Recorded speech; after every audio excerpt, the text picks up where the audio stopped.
there, YouTube, and welcome to episode number 18 of Sex in the Watchtower, where we examine the truly strange teachings of the Jehovah's Witnesses. You know, those well-dressed, frighteningly friendly door knockers and cart minders who give out free literature of dubious quality and try to get you to join their religious cult before the end of the world. Their teachings about sex. Yes, those lovely people are slightly insane when it comes to sex, and not in a good way.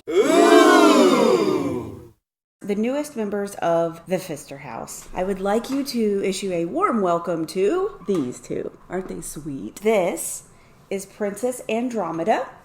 She is 10 weeks old, and she's a Maine Coon. And this is Magic Squirrel, named by the boys, of course. He is also a Maine Coon. He is 12 weeks old, and he is just a little bucket of love. He is the sweetest kitty, but I forgot how much fun kittens are. They're great. So look to see them more in future videos. Carson is a bit bewildered by the idea of kittens. He's not sure what they are or whether they can be friends or not. They are slowly being introduced to each other, and so far they've done okay. Carson's very excited. It seems like he just wants to play with them. But he's also very clingy and he needs a lot of love right now. So right now he's in there laying on less. That's the latest update from the Pfister House. This video series contains adult subject matter and is not safe for work. Children, public consumption, really anything, wear your headphones. You've been warned. Okay, our first article for today is from the Watchtower magazine in 2011. It's called, Why Live by Bible Standards? That is a great question. If you ask the average person whether the Bible contains good advice for your life, odds are they're going to say yes with no hesitation. You know what that proves? They've never actually read the Bible. There are certain verses in the Bible that are quite lovely and that everyone has heard. The Beatitudes come to mind, and the Golden Rule. Okay, but those are kind of few and far between if you look at the actual book. There are many more Bible verses that read something like this. You will eat the flesh of your sons and the flesh of your daughters. Leviticus 26, 27 through 30. You know, Robert looks kind of stringy to me. Happy shall he be that taketh and dasheth thy little ones against the stones. Psalm 137 verse 9. No thanks. Now kill all the boys and kill every woman who has slept with a man, but save for yourselves every girl who has never slept with a man. Numbers 31 verses 17 and 18. What the hell? The people of Samaria must bear their guilt because they have rebelled against their God. They will fall by the sword. Their little ones will be dashed to the ground. Their pregnant women ripped open. Hosea chapter 13 verse 4, 9, and 16. Again, what the actual fuck? This does not sound very moral to me. In every one of these examples, these words are coming from the good guys, y'all. Or from God himself, supposedly. If you actually read the Bible, you'll get the picture pretty quickly. So pardon me if I'm not really feeling the Bible standards right now. What, though, if you are not currently living by the Bible's moral standards? Is it possible for you to change your lifestyle? Will God hold your past conduct against you? Oh, my. You know, based on my reading of the actual Bible and the actual moral content thereof, as illustrated just a moment ago, I can confidently say that, you know what? No, I am not living by Bible moral standards. If I was, I'd probably be on America's Most Wanted. Yes, it is possible that I could change my lifestyle, but I've never really been into raping and pillaging, you know? I have no desire to make a casserole out of my children. And since there's no proof that God actually exists, I don't think he'll be holding my conduct against me, actually. The witnesses, on the other hand. Consider this fact. Some who made up the first century Christian congregation were formerly fornicators, adulterers, and homosexuals. My!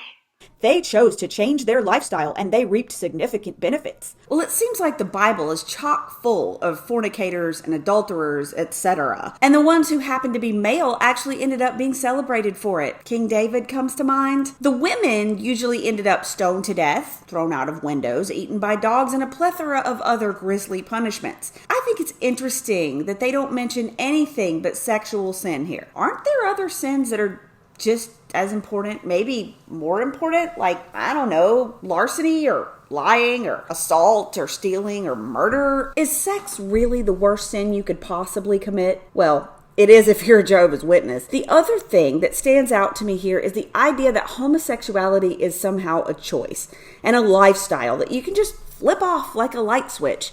Like one day you're wearing rainbow thong and some assless chaps at a pride parade, and the next day a Jehovah's Witness talks to you, and immediately you go buy a cheap shiny suit, start going door to door preaching about Armageddon and lusting after modestly dressed pioneer sisters half your age. It's just silly. Look, gay people are born. They aren't made. It's not a choice and it's not a sin. And furthermore, gay people aren't always promiscuous. I know plenty of gay people who are monogamous for years, decades even. Sure, their sexual activity is by definition premarital because they weren't allowed to get married until very recently. But still, why is this important to the witnesses? Why is this anyone's business? Today, thousands of individuals throughout the world have made a similar choice. They have freed themselves from promiscuous lifestyle and have experienced the benefits of bringing their conduct into harmony with the Bible standards. So what are the supposed benefits of this miraculous choice? Blue balls, loneliness, stress? I mean, what is so great about a sexless existence? I can't think of anything. If they mean being able to be a Jehovah's Witness in good standing, well,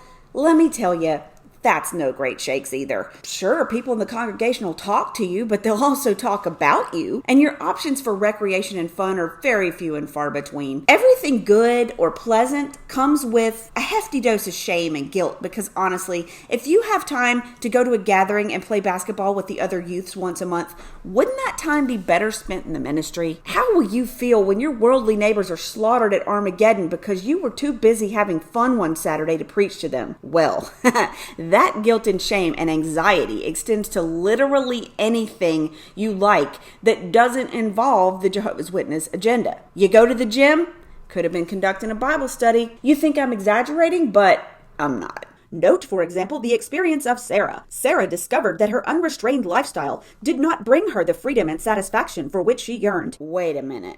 Are they actually trying to say here that restraint equals freedom? Seriously? I felt that my conscience had become seared, she says. Shocking.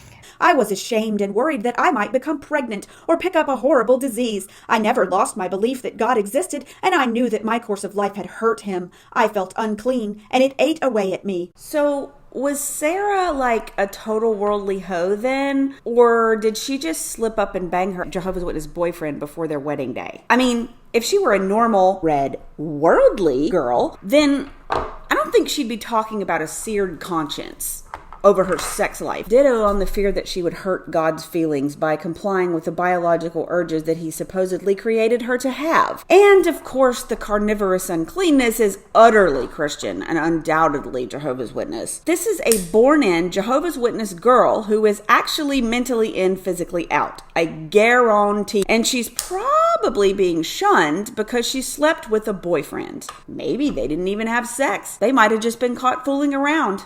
Who knows? Eventually, Sarah found the strength to change her lifestyle. She sought the help of her parents, who are Jehovah's Witnesses. Told you so. She also asked for help from qualified Christian elders in the local congregation. Allow me to translate this for you.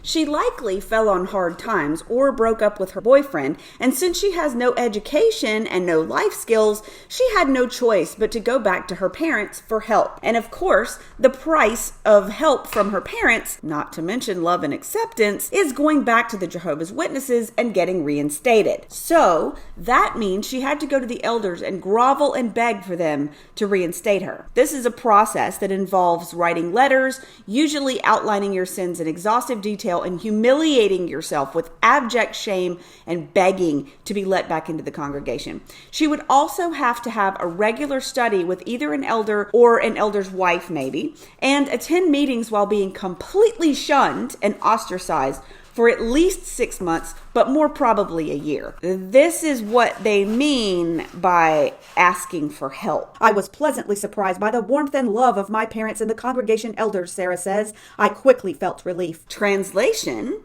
they will love bomb as long as you are doing what they expect you to do and adequately debasing yourself to earn their approval. But you express one opinion that's not in line with their agenda or ask one difficult question, and it will become that much harder to get reinstated. So So she feels relief because the hardcore shunning has stopped, and now she doesn't have to starve to death while being shamed and ostracized. Y'all, this is unhealthy. This is the very definition of conditional love, as in, this isn't love at all. It's warming yourself by the fire of your burning house. It's accepting the destruction of your individuality, your intellect, your freedom, and your personal boundaries in order to be accepted by people who don't love you for who you are, but only for your obedience and submission. In other words, this is sick as fuck. Now Sarah is raising 2 children of her own. Oh no, those poor kids. I openly tell my children, says Sarah, about the choices I made. I want them to understand how disregarding God's standards affected me. My goal is to help them appreciate the physical, mental, and emotional benefits of living by God's standards regarding sex. I am convinced that God gives us moral standards because he does not want to see us get hurt. So what she is doing is continuing the cycle of abuse. She is perpetrating the same coercion, the same gaslighting and brainwashing on her children that was perpetrated on her. Good job, lady. I wonder if she will shun them as well when they inevitably succumb to biology and have sexual feelings when they hit puberty. You think? And again, I wonder why everything has to be about sex. Why are they so obsessed with sexual sin and not other sins like murder and assault and embezzlement and stuff? Well, I'll tell you, it's because those are not biological in nature as sex is, and it's not too hard for most people to control the urge to steal things and kill people. The obsession with sex is about control. You too can experience the benefits of following God's loving guidance. The Bible makes this promise. The orders from Jehovah are upright, causing the heart to rejoice. The commandment of Jehovah is clean, making the eyes shine. In the keeping of them there is a large reward. Because of course, no one would be good without the promise of a large reward. What are the benefits of following God's so-called loving guidance? Jehovah's Witnesses will still talk to you as long as you work your ass off for free, preaching to people who don't want to hear what you have to say, and you'll still have to go to all the meetings and be bored out of your skull. You'll have no holidays, no celebration. Oh, and no blood transfusions, even if you're dying. You can't vote, you can't do yoga, you can't do martial arts. You'll have all kinds of restrictions on what you're allowed to wear, listen to, read, and enjoy. So, yay! My eyes are shining all right. They're either glazed over from pure boredom or full of tears because the life they're talking about here sucks out loud. What reward would be large enough to cause people to want to live this way? Well, they'd have you believe it's paradise and zombies. I mean, the resurrection, which appears to be just the Jehovah's Witness status quo, only global with no running water or electricity and lots of dead people, reanimated and otherwise. No thanks. Our next article is from the Watchtower magazine in 2011, and it's called Inculcate Moral Values in Your Children. To inculcate is to teach or impress something upon someone by means of frequent repetitions or admonition. So basically, sex is bad. Sex is bad. Sex is bad. Sex is bad. Do you believe that sex should be reserved for marriage? No. Then tell your teen clearly and often. Okay. Don't forget your lunch, honey. And remember, sex should be reserved for marriage. According to the book Beyond the Big Talk, research reveals that in homes where parents have given their teen children clear messages that indicate that they disapprove of teens having intercourse, those teens are more likely to delay becoming involved in sexual intercourse. Oh my. Because this is the most important lesson to teach teens about: no sex. Forget life skills and finance and how to stay healthy and how to get a job and cook dinner and change a tire, not to mention a diaper. No having sex. That is what we care about. Of course, as mentioned earlier, simply stating your values does not guarantee that your son or daughter will choose to live by them. However, solid family values will provide a foundation upon which children can build their own. That's the end of the sentence. But it shouldn't be. Build their own what? And studies have found that many youths do eventually adopt their parents' values, even if during the teen years the children seem to have put them in storage. Well, this is especially true when they have no life skills and they're suddenly ostracized by everyone they know, if they even think about doing anything remotely sexual. There's something to be said for the human need for acceptance and love, not to mention food and shelter. I'm just saying. Try this. Use a news event to initiate a discussion and communicate your values. For example, if a sex crime is reported, you might say, "I'm appalled at the way some men try to take advantage of women." Where do you think they get such ideas? Honestly, if this kid's a teenager, then they'll already know the expected stock answer. It's Satan the devil. I can't wait till Armageddon comes and wipes this system away, etc., etc. Also, though most sex crimes are perpetrated by men, not all of them are. And while we're on the subject, I'm kind of appalled at the way some religions try to take advantage of women and children, honestly. Australian Royal Commission. Look it up. Warnings are necessary. Like this one. Jehovah's Witnesses are a cult. However, the Bible primarily portrays sex as a gift of God, not as a trap of Satan. Telling your teens only about the dangers may leave them with a distorted, unscriptural view of the topic. My parents put a lot of emphasis on sexual immorality, says a young woman in France named Karina, and that gave me a negative attitude towards sex relations. Oh, I am sorry, brother.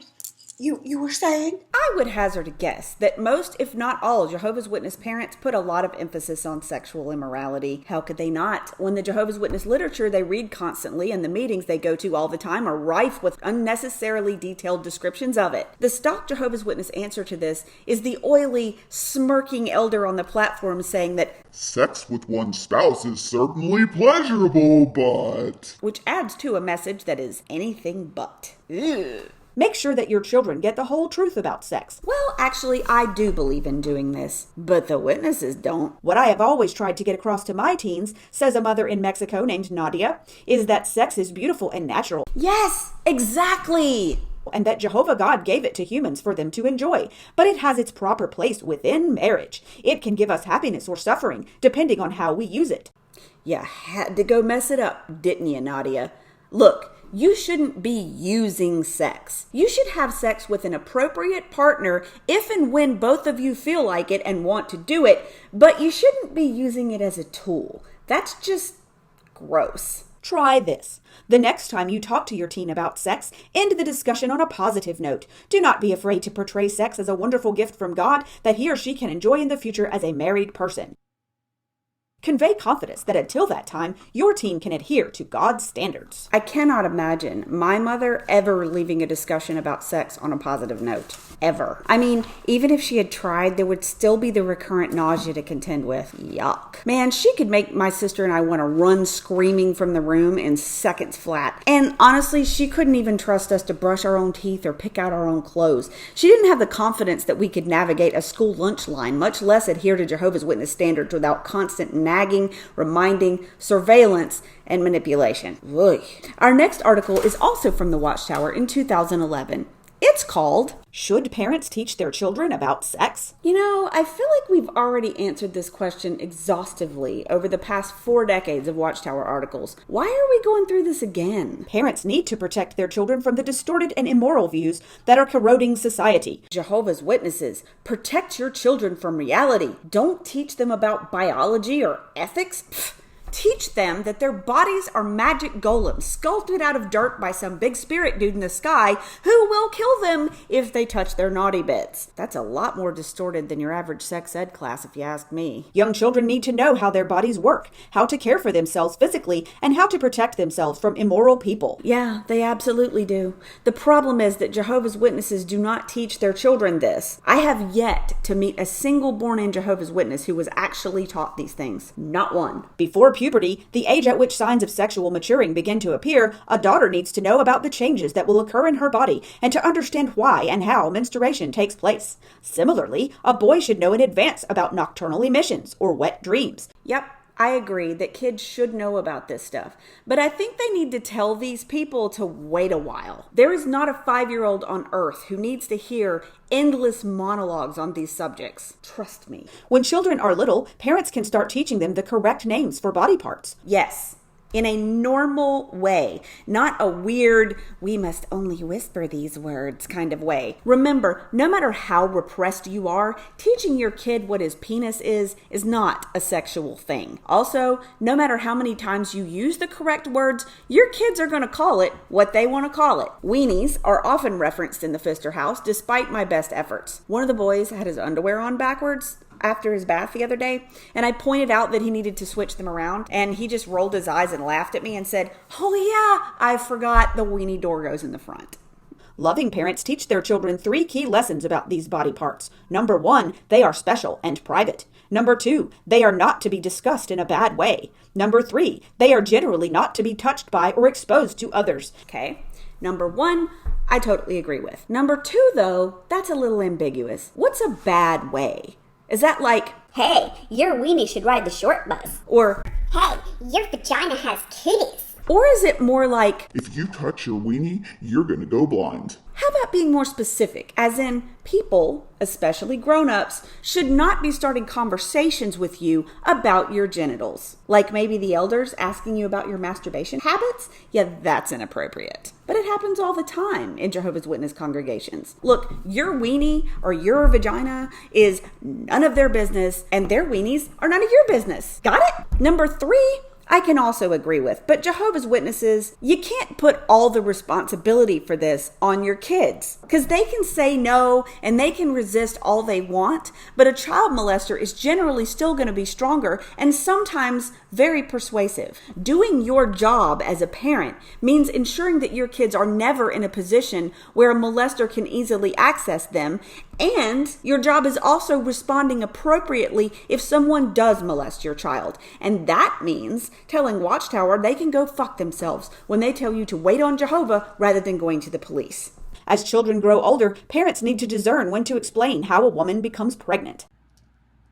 Most Jehovah's Witness kids have already been regaled with the seamy side of the youth book by the time they're old enough to read, so they already know, in gut-twisting detail, about how a very married woman becomes pregnant. When should parents start such instruction? Earlier than many realize. When they ask. You tell them when they are old enough to want to know. Trust me, they will. My kids asked for an explanation of human reproduction in the line for the pharmacy at Sam's Club. That was fun. A girl might first menstruate at the age of 10 or even earlier. A boy might have his first nocturnal emission as early as the age of 11 or 12. These life-altering events can be very disturbing if children do not understand what is happening. Again, most girls have already heard of menstruation and have started asking questions by this age, especially if they've managed to read Judy Blume. You don't need to start teaching your 4-year-old about it, Mom. Somehow, I don't think wet dreams are nearly as traumatic as bleeding unexpectedly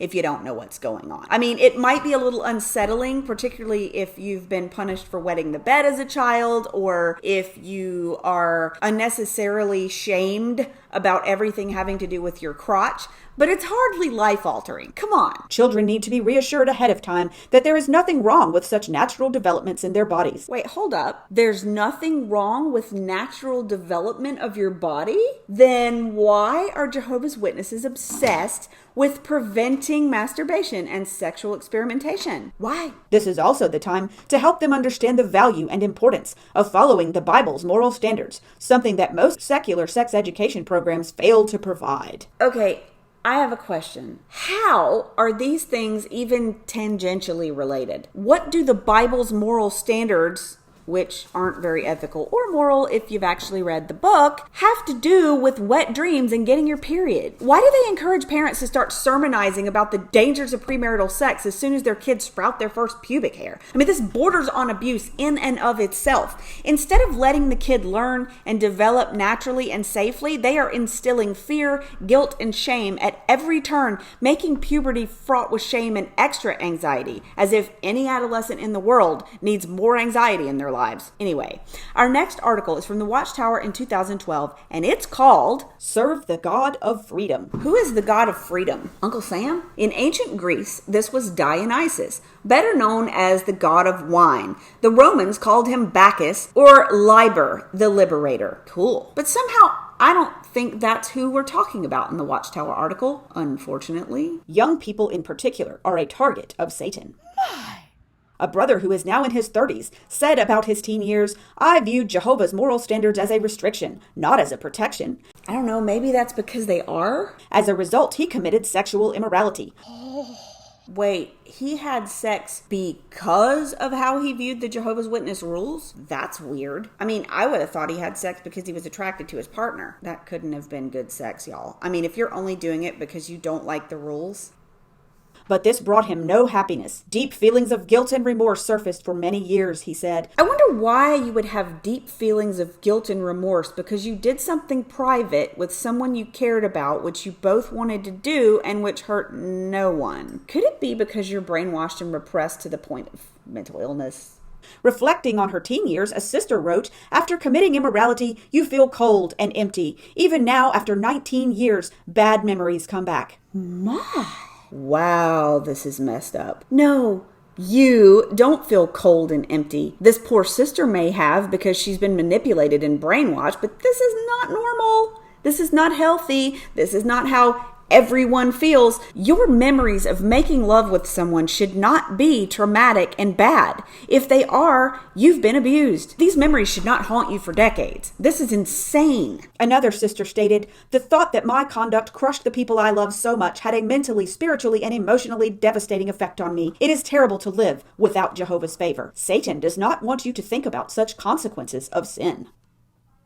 Did I mention that this is absolutely insane? I thought so. Why would this lady's loved ones be crushed because she had sex? I mean, presumably she's not married and cheating on her husband here. I mean, maybe she is, but that's not in the context. I mean, I could see that, her husband being crushed and devastated if she cheated on him, but I get the feeling that's not really what this is about. No, this is most likely about a teenage girl who got it on with her boyfriend before their wedding, and as a result, they got disfellowshipped, ostracized, and they couldn't have that Kingdom Hall wedding that every little Jehovah's Witness girl dreams of. Not to mention the extra truckloads of shame because all the details had to be hashed and rehashed and broadcast throughout the congregation. Even though they say they don't tell anyone why people get disfellowshipped, they totally do. If there's not a marking talk, at the very least the gossip mill will be exploding, usually fed by the wives of the elders on the judicial committee. Shocking.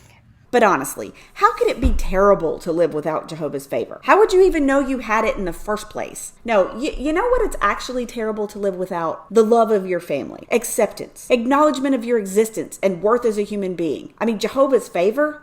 Please. And I love that last sentence. Satan doesn't want you to think about consequences of sin, like anybody cares what Satan wants. He doesn't even exist. Have you ever really thought about this, though? Jehovah's Witnesses do the opposite of what Satan wants them to do, supposedly, and they always do what Jehovah wants them to do, but never what they themselves want to do. Doesn't that seem a little off? I mean, for grown-ass adults? And speaking of grown-ass adults, our final tidbit for this episode is from the Watchtower in 2016, and it's called, "How do you make personal decisions?" I have a feeling they're about to tell us. The Bible reveals that Jehovah is saddened when people pursue a wicked course, and the inclination of their thoughts is only bad all the time. So, if we enroll in Wickedness 101, Jehovah's going to be upset. Would he feel better if we got really bad grades? And do you know of anyone who is all bad all the time? Or all good all the time, for that matter? I mean, that's not actually possible, people. I mean, even Hitler, who was one of the most vile and evil men in history, even he was very nice to his dogs. I'm not saying he was a good guy by any stretch of the imagination, because he was definitely an evil bastard. What I'm saying is that nothing in the world, nothing in the human experience is black and white, all good or all evil. It's just not a thing. From this, we can perceive that sexual fantasizing is wrong because it can lead to serious sin that is forbidden in the scriptures and is out of harmony with Jehovah's way of thinking. What? Okay, how in the world do you get from Jehovah being sad when we screw up to sexual fantasizing is wrong? How in the world does a fantasy that occurs entirely inside one's own mind lead to serious sin? Well, Dr. Frederick Newman writes in Psychology Today, an actual magazine, "Certainly there is no evidence that having sexual fantasies during sex or at other times leads to any sort of untoward or abnormal behavior." Let me say that again. Sexual fantasies have not been shown to lead to sexual crimes. Another actual psychologist, Dr. David Schnarch, a clinical psychologist who specializes in sex and marital therapy, says that one of the most common fantasies, having sex with someone other than a current spouse or partner, occurred in 56% of women and 83% of men in a study he published in the Journal of Sexual Medicine in 2014. Apparently, this is quite common and not something people will necessarily act on. He says, "We humans are sexually gregarious animals that also value pair bonding. Sexual fantasies provide mental variety without violating the boundaries of monogamy, at least to most mature adults." So, to be blunt, the Jehovah's Witnesses are making shit up again. There is no factual basis for this idea that sexual fantasy is wrong or abnormal, or that it will cause the fantasizer to one day go buck wild and start acting out everything he's ever imagined during his prescribed missionary position, very restrained sex with his Jehovah's Witness wife, who endures it like a true pioneer. Oh, Oh my. Well, that's it for today, intrepid viewers. Tune in next time when we begin to venture far into the past, sampling the Jehovah's Witness sexual dysfunction of yesteryear, that is, pre-1970. It's guaranteed to be interesting. Until then, I'm Sister Fister, and this is crazy.